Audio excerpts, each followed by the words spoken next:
I would like to throw out one sentence at the end. There's a play. Kafk wrote a play. It's the only play he wrote. It's called The Warden of the Tomb. This is somewhat unrelated to the previous bit of my talk, but I'm going to be fast. It is a gloriously weird play.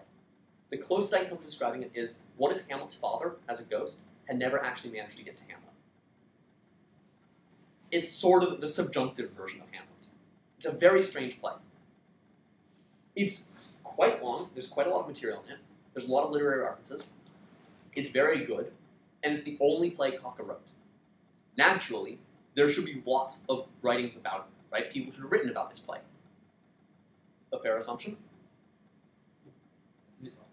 There are 0 papers written about the Warden of the Tomb. 0.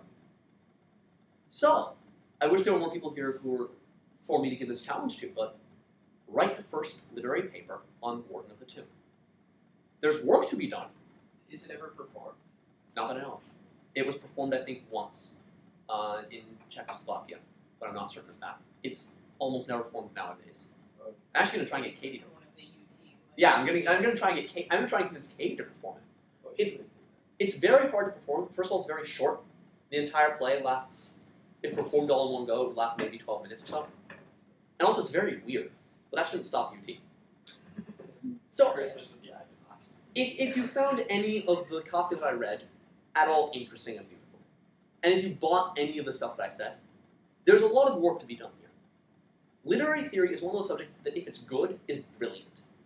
There are occasional moments in literary theory, Calvino is one of them, where somebody writes a way of reading literature that actually helps you read more things in new ways.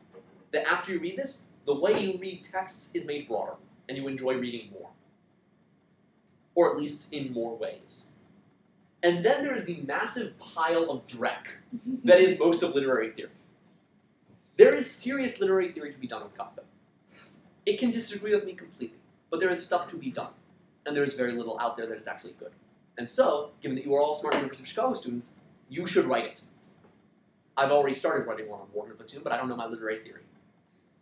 And it will never be finished because I don't finish things. Anyways, questions? Hey, Steve. I was curious, I mean, you brought up the fact that, you know, at first the trial seemed really tragic in some ways, and then you realized that that's just the Czech legal system. Mm-hmm.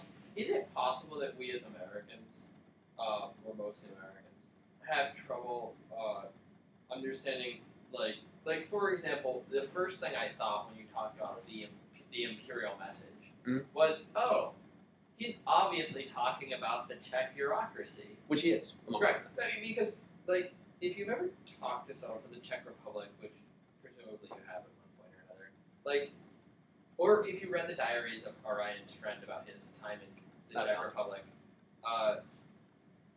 like, Kafka seems like a very realistic, like, you know, plain-minded, not particularly depressing person if you look at what is really going on in the Czech government. That's true. There's still a few points where I don't think that's just an American problem.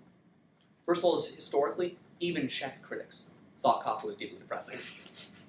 Like, even the people for whom this was real didn't particularly like it. Second of all, yeah, realism when it's about nasty stuff is still nasty. Third, he goes actually further than reality. It is fairly realistic, but then it sort of goes off the rails at certain points. I mean, I was thinking mainly of the whole idea that people think it's a tragedy that the law cannot be accessed by people, but it doesn't matter what the law is or how corrupt people are. Yeah.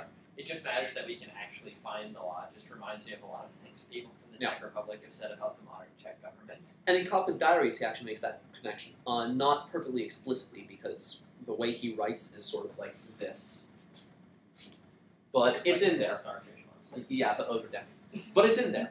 I mean, my response to that would be this. That's true, but at the same time, there's something universal about Kafka's works. We as Americans can still read them. Note, by the way, that I'm using translations, right? I can't read German.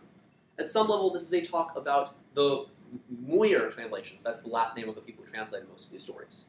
Of a set of German works by a Czech author named Kafka.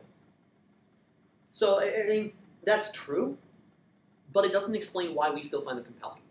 And it may be that we find them compelling for the wrong reason, right? They're not supposed to be this effective in this way. But again, that's a point where I'd say that it is a bad idea to stop thinking of them that way. There's a great essay, actually, by George Louis Borges, whose the pronunciation of whose name I am butchering because I can't do it properly. Jorge Luis Borges. About a guy named Pierre Menard, who is a French symbolist poet, who is writing Don Quixote.